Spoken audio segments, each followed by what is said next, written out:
Godwin John ministries வழங்கும் தினம் ஒரு சத்திய வார்த்தை. இந்த ஆடியோ நிகழ்ச்சிக்கு உங்களை அன்புடன் வரவேற்கிறோம்.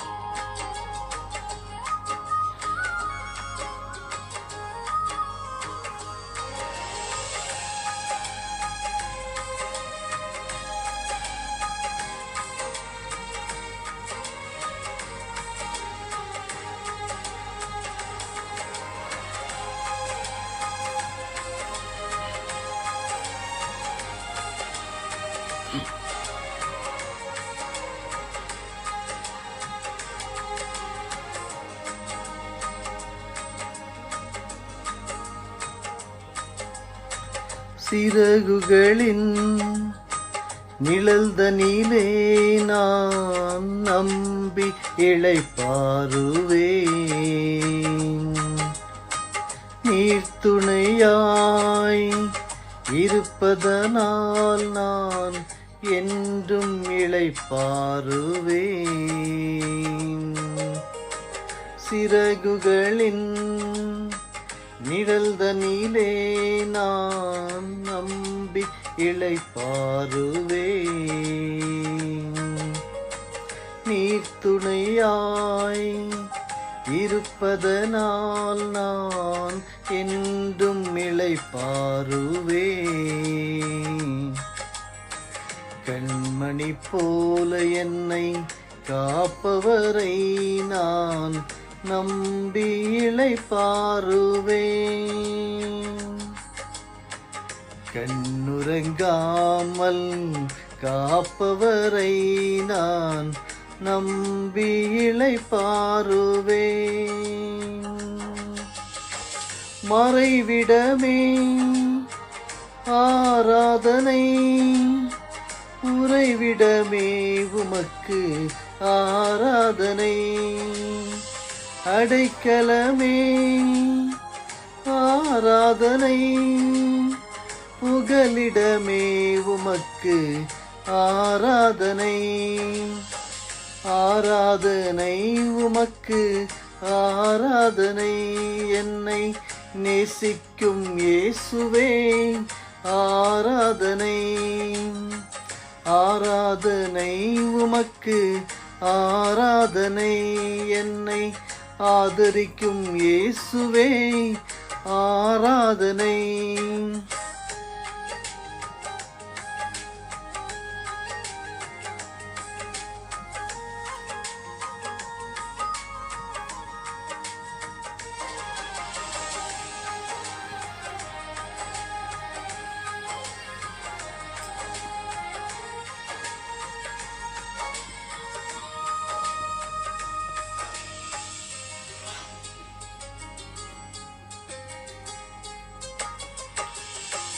பக்கத்தில் 1000 பேர் விழுந்தாலும் என்னை அணுகாமல் காப்பவரே. வல பக்கத்தில் 10,000 விழுந்தாலும் என்னை அணுகாமல் காப்பவரே. பக்கத்தில் 1000 பேர் விழுந்தாலும் என்னை அணுகாமல் காப்பவரே. வல பக்கத்தில் 10,000 விழுந்தாலும் என்னை அணுகாமல் காப்பவரே. அடைக்கலமான என் தாபரமே, என்னை அணுகாமல் காப்பவரே. அடைக்கலமான என் தாபரமே, என்னை அணுகாமல் காப்பவரே. மறைவிடமே ஆராதனை, உறைவிடமே உமக்கு ஆராதனை. அடைக்கலமே ஆராதனை, புகலிடமே உமக்கு ஆராதனை, ஆராதனை உமக்கு ஆராதனை. என்னை நேசிக்கும் இயேசுவே ஆராதனை, ஆராதனை உமக்கு ஆராதனை. என்னை ஆதரிக்கும் இயேசுவே ஆராதனை. என் அன்பிற்கினியவர்களே, ஆண்டவராகிய இயேசு கிறிஸ்துவின் நாமத்தினாலே உங்களை வாழ்த்துகிறேன், வரவேற்கிறேன். ஆதியிலே வார்த்தை இருந்தது, அந்த வார்த்தை தேவனிடத்தில் இருந்தது, அந்த வார்த்தை தேவனாய் இருந்தது. அவர் ஆதியிலே தேவனோடு இருந்தார். சகலமும் அவர் மூலமாய் உண்டாயிற்று. உண்டானதொன்றும் அவராலே இல்லாமல் உண்டாகவில்லை. அவருக்குள் ஜீவன் இருந்தது. அந்த ஜீவன் மனுஷருக்கு ஒளியாய் இருந்தது. அந்த ஒளி இருளிலே பிரகாசிக்கிறது. இருளானது அதை பற்றி கொள்ளவில்லை. செபிப்போம். பரிசுத்தமுள்ள பரலோகத்தின் நல்ல கர்த்தாவே, மன மகிழ்ச்சியும் நிறைவும் ஆசீர்வாதமாக ஒரு நாளை எங்கள் வாழ்நாளோடு தந்திருக்கிறீர். உமக்கு ஸ்தோத்திரம். இந்த நாளை ஆண்டவரே நாங்கள் கடந்து செல்லும் போது தேவருடைய ஒத்தாசை, அனுகிரகம், ஆசீர்வாதம், வழிநடத்தலோடு நாங்கள் கடந்து செல்ல உதவி செய்வீராக. இன்றைக்கு உங்களுடைய வார்த்தையை கேட்க வந்திருக்கிற ஒவ்வொரு பரிசுத்தவான்களையும் உம்முடைய பாதத்திலே நாங்கள் தாழ்த்தி செபிக்கிறோம்.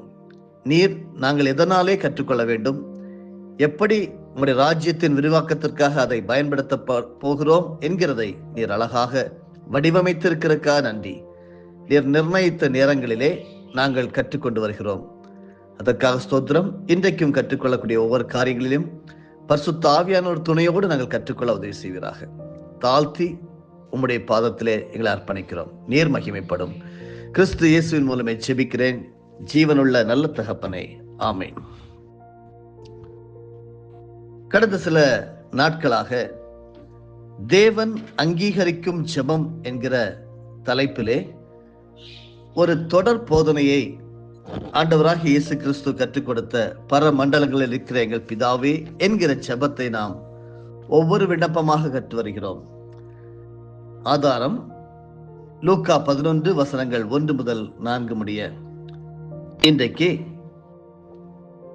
லூக்கா 11 வசனம் 4 2ஆம் விண்ணப்பத்தை கற்றுக்கொள்வோம். நாங்களும் எங்களிடத்தில் கடன்பட்ட எவனுக்கும் மன்னிக்கிறோமே. இந்த வார்த்தையை நாம் சொல்லும் போது ஒவ்வொரு விசுவாசியும் நாம் கடன்பட்ட எவனுக்கும் நாம் மன்னிக்கிறோமா? பல காரியங்களிலே இதை நாம் சொல்வதோடு நிறுத்திவிடுகிறோம், செயல்படுத்த முடியவில்லை. தொடர்ந்து சிந்திப்போம். எளிதாக வந்துவிடாது மன்னிக்கும் சுவாபம். நீங்களும் நானும் பிறரை மன்னிக்கிறவர்களாக காணப்பட வேண்டும் என்று நம்முடைய பரிசுத்தமான தேவன் விரும்புகின்றார். இதனை ஒரு தேவ கட்டளையாக ஏற்றுக்கொண்டு அதற்கு கீழ்ப்படிய நாம் முன்வரலாம். ஆனால் மன்னிக்கும் இயல்பு என்பது சாதாரணமாக வந்துவிட முடியாது. அது அவ்வளவு எளிதான காரியம் அல்ல. இதனை குறித்து பேசுவதும் எழுதுவதும் ஒருவேளை சுலபமாக இருக்கலாம். ஆனால் அதனை செயல்முறைப்படுத்துவது அவ்வளவு லேசான காரியம் அல்ல. சிந்திக்க வேண்டும். எப்போதும் தேவனை குறித்த காரியங்களை இதயத்தில் சிந்தித்துக் கொண்டிருக்கிற நல்ல பழக்கங்கள் வேண்டும். அப்பொழுதுதான் இப்படிப்பட்ட மனப்பக்குவம் நமக்கு வரும். தேவனுடைய கட்டளைகளை வாழ்க்கையில் நாம் நிறைவேற்ற வேண்டும் என்றால் முதலாவது அது சாதாரணமாக சாதித்து விடுகிற ஒரு காரியம் அல்ல என்ற அறிவும் அவசியமானது. அப்படிப்பட்ட காரியங்களை எளிதாக நிறைவேற்ற முடியாது என்பதை உணரும் போதுதான் அதனை நிறைவேற்ற நாம் என்ன செய்ய வேண்டும் என்பதை யோசிக்கவும் வாய்ப்பு ஏற்படும். இன்று அநேகர் எப்படி இருக்கிறார்கள் என்றால், இயேசு கிறிஸ்துவின் உயர்ந்த உபதேசங்களை வாழ்க்கையில் கடைபிடிக்க விரும்பினாலும் அவர்களால் முடியாமல் போய்விடுகிறது. ஒரு நொடி பொழுதிலே அவர்கள் சோர்ந்து போய்விடுகிறார்கள். ஏனென்றால் அப்படிப்பட்டவர்கள் அவைகளை சாதாரணமாக கடைபிடித்து விட முடியும் என்று நினைத்து விடுகின்றார்கள். தேவன் எதிர்பார்க்கும் குணாதிசயங்களின்படி சாதாரண நிலையில் நாம் வாழ்ந்துவிட முடியாது. அதற்கு சுய பலமும் மன வைராக்கியமும் மட்டும் போதாது. அதற்கென்ற விசேஷ பலம் தேவை. அதனை ஆழமான ஒரு பயிற்சியின் மூலமாக தான் பெற முடியும். ஆவிக்குரிய தெய்வீக சோபங்களை நம்முடைய மனதின் முடிவுகளின்படியோ விருப்பங்களின்படியோ அல்ல, மனதின் பக்குவங்களினால் மட்டுமே வெளிப்படுத்த முடியும். அந்த பக்குவங்களே நாமே உருவாக்கிவிட முடியாது. பரிசுத்தமான நம்முடைய தேவன்தான் அந்த பக்குவ நிலைகளை நமக்குள் உருவாக்க முடியும் என்பதை நாம் முதலாவது புரிந்து கொள்ள வேண்டும். நீங்களும் நானும் தேவனோடு நெருங்கி வாழ வேண்டும். ஆழமான வேத தியான அனுபவங்கள் வேண்டும். உள்ளத்தில் கிறிஸ்துவின் வழிகளில் நடக்க வேண்டும் என்ற உயர்ந்த ஆர்வங்கள் வேண்டும். எப்போதும் தேவனை குறித்த காரியங்களை இதயத்தில் சிந்தித்துக் கொண்டிருக்கின்ற நல்ல பழக்கங்கள் வேண்டும். இவைகள் ஒன்றோடு ஒன்று இணைந்து காணப்படும் போது நாம் தெய்வீக சுவாபங்களை வெளிப்படுத்தும் நல்ல மனப்பக்குவத்தை பெற முடியும். அப்போது நாம் பிறரை மன்னிப்பதற்கு கூட தயாராக இருக்கின்ற ஆற்றலை பெற முடியும். அன்பானவர்களே, நீங்களும் நானும் ஆவிக்குரிய வாழ்க்கைக்கு போதுமான அளவு முக்கியத்துவம் கொடுத்து அந்த அனுபவத்தில் வேறொன்றவில்லை என்றால் இப்பொழுது நாம் கேட்ட மனப்பக்குவம் நமக்கு ஏற்படாது. அந்த மன்னிக்கும் சோபம் வந்துவிடாது. எனவே அந்த மனப்பக்குவமின்மை தேவனுடைய விருப்பமாகிய பிறரை மன்னிக்கும் சோபத்திற்கு பெருத்த தடையாகவே இருக்கும். அடுத்தபடியாக பிறரை நாம் மன்னிக்க முடியாமல் போவதற்கும் அப்படி மன்னிக்க விரும்பாமைக்கும் முக்கியமான ஒரு காரணம் உண்டு. அதுதான் நாம் பெற்ற பாவ மன்னிப்பை குறித்த விழிப்பு உணர்வு இல்லாமை. பாவ மன்னிப்பு என்ற ஒன்றினை நாம் சரியாக பார்த்து உணர்ந்து கொள்வோமே ஆனால் பிறரை மன்னிக்கும் அனுபவம் நம்மிடம் எளிதாக வந்துவிடும். அநேகர் பாவ மன்னிப்பை பெற்றுவிட்டோம் என்று சொல்வார்கள். பாவ மன்னிப்பை தந்த இயேசுவை குறித்த சாட்சி சொல்வார்கள், பிரமாதமாக பாடுவார்கள். ஆனாலும் பாவம் மன்னிக்கப்படுதல் என்பது எவ்வளவு பெரிய காரியம் என்பதை உண்மையான உணர்வில் புரிந்து கொள்வதில்லை. பரிசுத்த வேதாகமத்திலே பழைய ஏற்பாட்டில் மனிதன் செய்யும் பாவங்களுக்காக அவன் பாவ நிவர்த்தி செய்ய வேண்டும். அதற்கு அவன் ஆட்டை அல்லது மாட்டை பலியாக கொடுக்க வேண்டும். அங்கே அவன் தான் செய்த ஒரு பாவத்திற்காக ஒரு உயிர் கொல்லப்படுவதை காண்கிறோம். அப்படியானால் பாவம் செய்வது என்பது ஒரு உயிரை இழக்க செய்தலுக்கு சமமானது என்பதை அவன் உணர்ந்து தன்னை சரி செய்து கொள்ள வேண்டும் என்பது தேவனுடைய சிந்தையாக இருந்தது. ஆனால் இஸ்ரவேலர்கள் பாவம் செய்துவிட்டு பலியிட்டு கட்டளையை நிறைவேற்றினார்களே அன்றி அதன் உட்பொருளை உணர்ந்து கொள்ளவில்லை. பாவம் என்பது எவ்வளவு பயங்கரமானது என்றும் பாவ மன்னிப்பை பெற ஒரு உயிர் பலியாக வேண்டிய அளவிற்கு அதன் விலை அதிகமானது என்றும் அவர்கள் அறியவில்லை. அது அவர்களுடைய சாதாரண ஒரு மத கட்டளையாக மட்டும் கருதப்பட்டது. பாவங்களை இயேசு மன்னித்தார் என்று சொல்கின்றோம். ஆனால் அந்த பாவ மன்னிப்பை இயேசு தம்முடைய உயிரை கிரயமாக கொடுத்துதான் உருவாக்க முடிந்தது. அப்படி என்றால் நமக்கு கிடைக்கப்பட்ட பாவ மன்னிப்பின் விலைக்கு இயேசுவின் உயிர் சமமாக இருந்தது. இன்னொரு கோணத்திலிருந்து சொன்னால் நம்முடைய பாவங்களுக்கு உரிய தண்டனை நம்மை உயிரோடே பலியிடுவதாகும். அந்த நிலையில் நாம் பாவ மன்னிப்பை பெற்றோம் என்றால் இழக்க வேண்டிய உயிரை திரும்ப பெற்றிருக்கின்றோம் என்று அர்த்தமாகின்றது. இன்னும் சில நிமிடங்களில் ஒரு கொடிய குற்றவாளியை தூக்கிலிடப் போகிறார்கள். அவனுக்கு மரண தண்டனை நிறைவேறும் வேளை வந்துவிட்டது. நிமிடங்களே மிச்சம். ஆனால் கடைசி நிமிடத்தில் செய்தி வருகின்றது. அவனுடைய கருணை மனு ஜனாதிபதியால் ஏற்கப்பட்டு விட்டது என்பதே அந்த செய்தி. தூக்கிலிடப்பட்டு சாக வேண்டியவன் விடுதலை பெற்று வெளியே வருகின்றான். இப்போது இவனை பொறுத்தவரை அவனுக்கு கிடைத்த விடுதலை எவ்வளவு பெரியது! அந்த நினைவு அவனை எவ்வளவாய் பரவசப்படுத்தும்! அந்த விடுதலையை அவன் வாழ்வில் என்றாவது அவன் மறக்க முடியுமோ? அன்பானவர்களே, இப்பொழுது இயேசு நமக்கு அளித்த பாவ மன்னிப்பும் பாவ விடுதலையும் இப்படிப்பட்டதே. நாம் அதனை உற்று நோக்கினால் அது மிக மிக பெரியதாக தோன்றும். அப்படி கொடிய பாவிகளாகிய நம்மை தேவன் பொறுத்து கொண்டார், நம்மை ஏற்றுக்கொண்டார், தொடர்ந்து நம்மை பிள்ளைகளாக ஏற்று அன்பு காண்பிக்கின்றார். இன்றைக்கும் அதே குணாதிசயம்தான் அவர் நமக்கு செய்து கொண்டிருக்கிறார். இந்த சிந்தனை நம்முடைய உள்ளத்தில் உருவாகிவிட்டால் பிறர் நமக்கு செய்தவை எல்லாம் மிக மிக அற்பமாகவே இருக்கும். அப்போது நாம் பிறரை மன்னித்தல் என்பது புரட்ட முடியாத மலையாக இராது. நாம் எவ்விதம் மன்னிக்கப்பட்டோம் என்பதை தினமும் சிந்தித்தால் நாமும் பிறரை எவ்விதம் மன்னிக்க வேண்டும் என்பதை அறியாதிருக்க மாட்டோம். பெற்றதை பிறருக்கு கொடுக்காவிட்டால் பெற்றவருக்கும் பிரயோஜனம் இல்லை. நாம் ஆண்டவராகிய இயேசு கிறிஸ்து மூலமாக பெற்றது என்ன? பாவ மன்னிப்பு, துரோகங்கள், அநியாயங்கள், குற்ற செயல்கள் எல்லாவற்றிலிருந்து பரிபூர்ண விடுதலை. இதுதான் நாம் பெற்றிருக்கிறோம். ரட்சிக்கப்பட்ட அனுபவத்தினை பெற்ற அநேகர் கூட தங்கள் ஆவிக்குரிய வாழ்க்கையில் உண்மையான சந்தோஷத்தை அனுபவியாமல் போகின்றார்கள். இதற்கு பல காரணங்கள் உண்டு அருமையானவர்களே.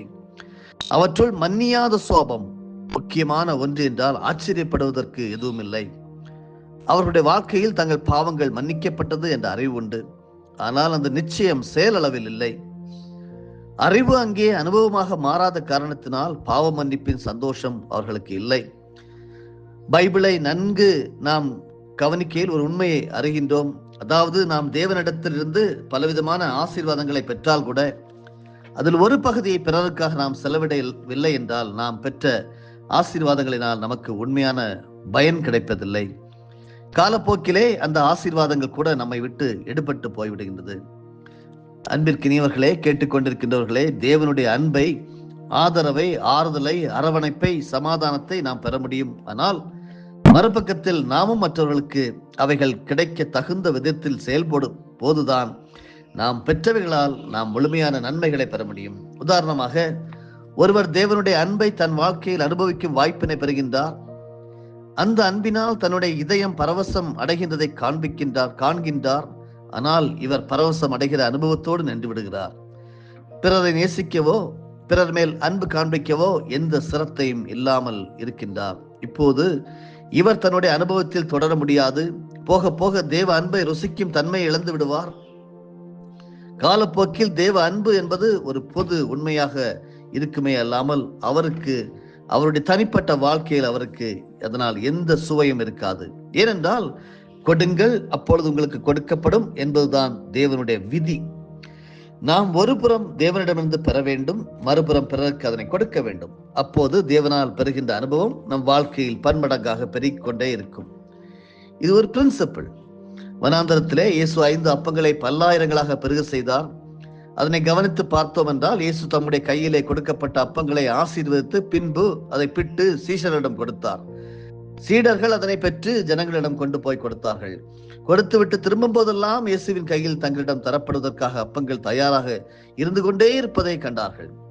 சீடர்கள் கிடைக்க கிடைக்க கொடுத்து கொண்டே இருப்பதிலே தீவிரமாக இருந்தனர். அதன் முடிவு என்ன? 12 கூடைகள் நிரம்பும்படி அப்பங்கள் அவர்களுக்கு மிச்சமாக கிடைத்தன. மார்க் எழுதின சுவிசேஷம் 6வது அதிகாரம் வசனங்கள் 43 தொடர்ந்து படிக்க முடிகிறது. இப்போது சீஷர்கள் இயேசுவிடமிருந்து பெற்றவுடன் ஜனங்களுக்கு கொடுக்காமல் தங்களுக்கு என்று கூடையில் வைத்துக் கொண்டார்கள் என்று வைத்துக் கொள்ளுங்கள். என்ன நடந்திருக்கும்? இயேசுவின் அற்புதம் அங்கே தடைப்பட்டிருக்கும். அப்பம் பெருகுவது நின்று போயிருக்கும். ஜனங்களும் பட்டினியாய் இருந்திருப்பார்கள்.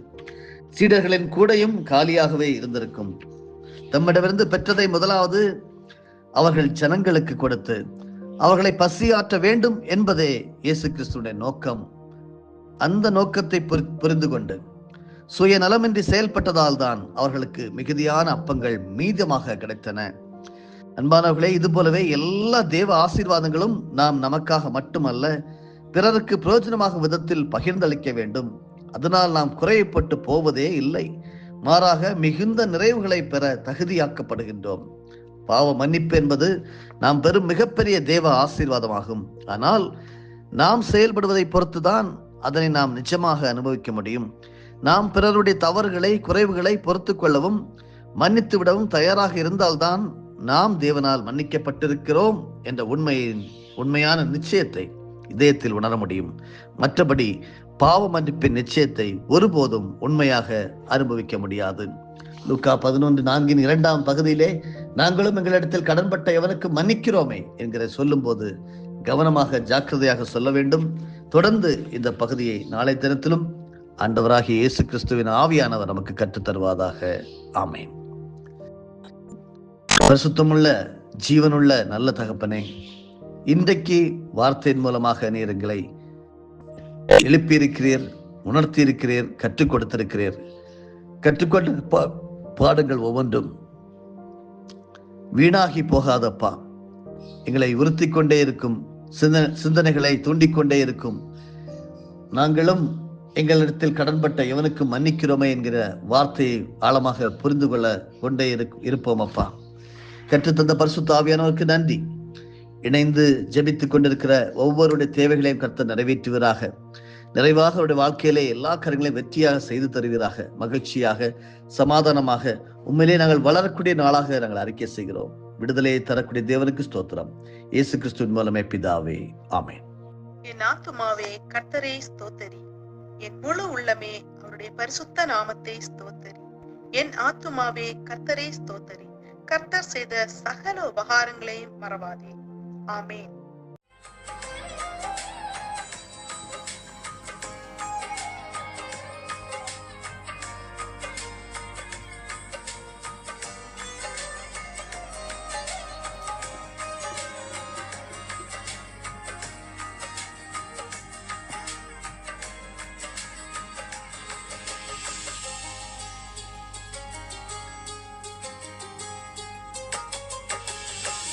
இச்சகம் பேசிடும் நாவுகள் முன்னிலே என்னை காப்பவரே, நன்மைக்கு கைமாறாய் தீமை செய்வோர் மத்தியில் என்னை காப்பவரே. இச்சகம் பேசிடும் நாவுகள் முன்னிலே என்னை காப்பவரே, நன்மைக்கு கைமாறாய் தீமை செய்வோர் மத்தியில் என்னை காப்பவரே. துரோகங்கள் நிறைந்த பூமியிலே துணை நின்று காப்பவரே, கைவிட்டாமல் நேசிக்கும் என் நேசரே, என்னை என்றும் காப்பவரே. மறைவிடமே ஆராதனை, உறைவிடமே உமக்கு ஆராதனை, அடைக்கலமே ஆராதனை, புகலிடமே உமக்கு ஆராதனை. ஆராதனை உமக்கு ஆராதனை, என்னை நேசிக்கும் இயேசுவே ஆராதனை. ஆராதனை உமக்கு ஆராதனை, என்னை ஆதரிக்கும் இயேசுவே ஆராதனை.